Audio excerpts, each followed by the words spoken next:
Okay, in this video, we're actually going to go through some examples on how to find sine, cosine, and tangent based on the information given to us. So for my first example up here, I'm going to find the sine, cosine, and tangent of angle A. So based on angle A, I'm actually going to label my triangle with opposite, adjacent, and hypotenuse. So the opposite of A is 5.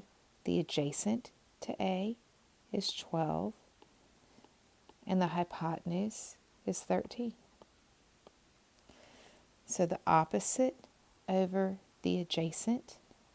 So we do have to remember what sine, cosine, tangent is. Remember the sine is O, the cosine is A, and the tangent is OA. Meaning the sine is opposite over hypotenuse. The tangent is adjacent over hypotenuse. And the cosine, is adjacent over hypotenuse. And the tangent is opposite over adjacent. So the sine is opposite over hypotenuse. So the sine is 5 over 13. The cosine is adjacent over hypotenuse. So the cosine is 12 over 13. And the tangent is opposite over adjacent. So the tangent is 5 over 12. For my next example, we're going to find the sine, cosine, and tangent of angle W. So I'm going to label my triangle with opposite, adjacent, and hypotenuse. Opposite of side W, adjacent to angle W, and the hypotenuse of the whole triangle. Remember the sine is opposite over hypotenuse, the cosine is adjacent over hypotenuse, and the tangent is opposite over adjacent. Now if you notice in this triangle, they don't give us the side for the hypotenuse, so I have to find it. This is a right triangle, so to find my missing side, we're going to use the Pythagorean theorem. A squared plus B squared equals C squared. So 9 squared plus 12 squared equals C squared. So 81 plus 144 is going to give me 225 is equal to C squared. The square root of 225 is 15. So my hypotenuse is 15. So now we have all the information to find opposite over hypotenuse, adjacent over hypotenuse, and opposite over adjacent. Now I do want to make sure I reduce my fractions if I can. So 12 over 15 can both be divided by 3, so I get 4 over 5. 9 over 15 can be divided by 3, so I get 3 over 5. And 12 over 9 can be divided by 3, so I get 4 over 3. So for my next example, we're going to find the sine, cosine, and tangent of L. So I'm going to label my triangle with opposite, adjacent, and hypotenuse. Remember the sine is opposite over hypotenuse, the cosine is adjacent over hypotenuse, and the tangent is opposite over adjacent. Again, I'm missing a side, so I have to use the Pythagorean theorem of A squared plus B squared equals C squared. In this case, I'm not missing my hypotenuse. The missing side is one of the legs, which is why I put there for B. So 34 squared is 1156. 16 squared is 256. So 1156 minus 256 is 900. So B is equal to 30. So now I can fill in my parts. The opposite over the hypotenuse, adjacent over the hypotenuse, and opposite over the adjacent. It looks like all of these numbers can still be reduced, so I can divide them by 2. So 16 divided by 2 is 8. 34 divided by 2 is 17. 15 over 17. And 15 over 8. Remember, if I can reduce, then I want to reduce. Okay, we're going to use the same triangles, but now we're going to find the sine, cosine, and tangent for angles C, angles X, and angle M. So we're going to have to relabel the triangles with opposite and adjacent and hypotenuse. So the opposite of angle C, the adjacent of angle C, and the hypotenuse of the whole triangle. So remember, the sine is opposite over hypotenuse, the cosine is adjacent over hypotenuse, and the tangent is opposite over adjacent. So opposite over hypotenuse, adjacent over hypotenuse, and then opposite over adjacent. If you remember with this one, when we did the Pythagorean theorem, we found that the hypotenuse was 15.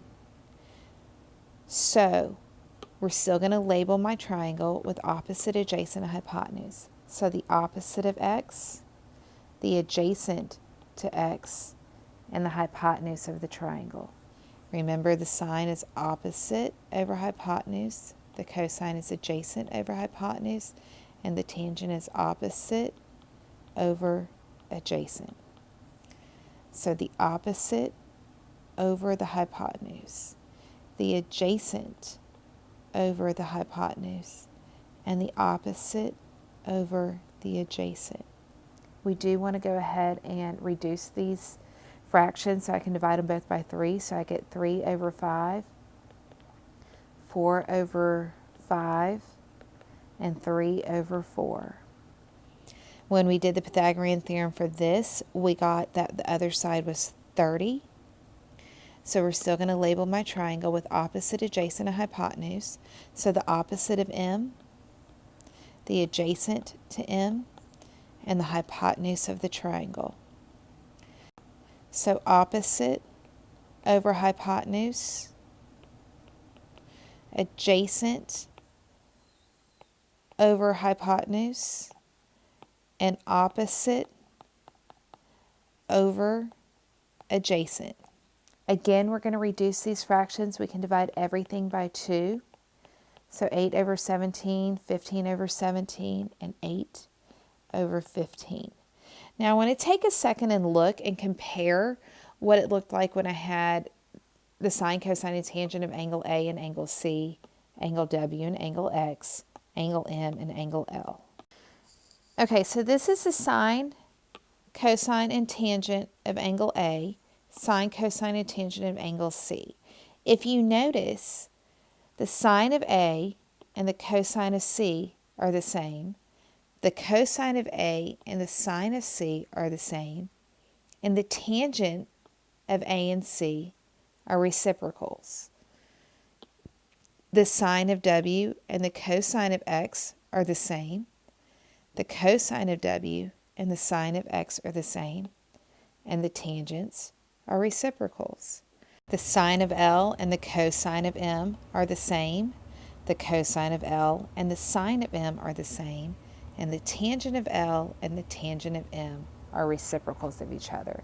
This will actually happen every single time when I'm talking about two angles of the same triangle.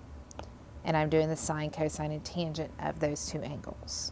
So these problems are asking me to use sine, cosine, or tangent to solve for the missing variable. In each case, they are giving us an angle, and we have to have an indicated angle in order to use sine, cosine, or tangent, because I don't know what to do without the angle, because sine, cosine, and tangent is always attached to the angle. So I know that I'm using 28 degrees because that's the angle that's indicated. So based on this angle, I'm going to label my triangle with opposite, adjacent, and hypotenuse. So based on 28 degrees, this side is my opposite, this side is my adjacent, and this side is my hypotenuse. Now they're not giving me any information for my adjacent side, so I'm not using that. They are giving me information for my opposite and my hypotenuse. So if I remember correctly, my sine is O, my cosine is A, and my tangent is OA. So which trig function deals with opposite and hypotenuse? Well, that's my sine function. So I'm going to set this up as the sine of 28 degrees, because this is where my angle goes, is equal to the opposite over the hypotenuse. And I'm going to solve this equation. How do I get x by itself? How do I get rid of a denominator? Well, I'm going to multiply both sides by 19. So I'm going to multiply 19 times the sine of 28 degrees. Now here's the deal. Your calculator has two modes. It has degree mode, which it's going to represent as DEG, and radian mode, and we'll talk about radian in a little while, several videos later, which it represents as RAD. You want to make sure your calculator is in degree mode. If you are using an iPhone or an iPad for a calculator, you might have to do 28 and then press the sine button, but we want to do this part first. But I'm going to multiply the sine of 28 degrees times 19. So the sine of 28 times 19 is 8.92. So this x is equal to 8.92. And that's what we're looking for.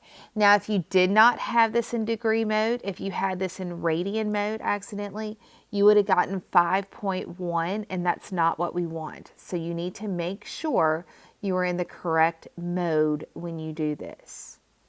Okay, so for our next problem, the indicated angle is my 21 degree angle. So I am going to go ahead and label my triangle with opposite, adjacent, and hypotenuse. So my opposite doesn't have any information, so I can't use that. My adjacent side is x, and my hypotenuse is 26. So my trig function that deals with adjacent and hypotenuse is, of course, the cosine.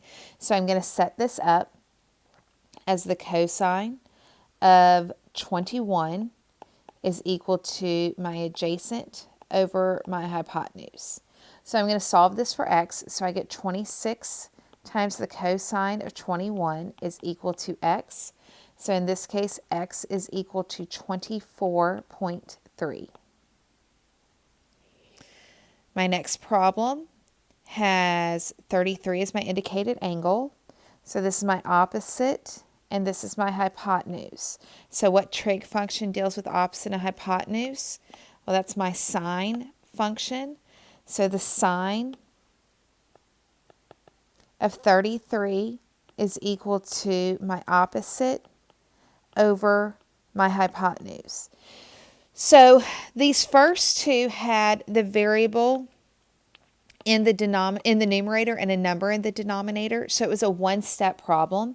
This one has a variable in the denominator, so it's actually going to create two steps to solve this. So first I'm going to multiply both sides by x.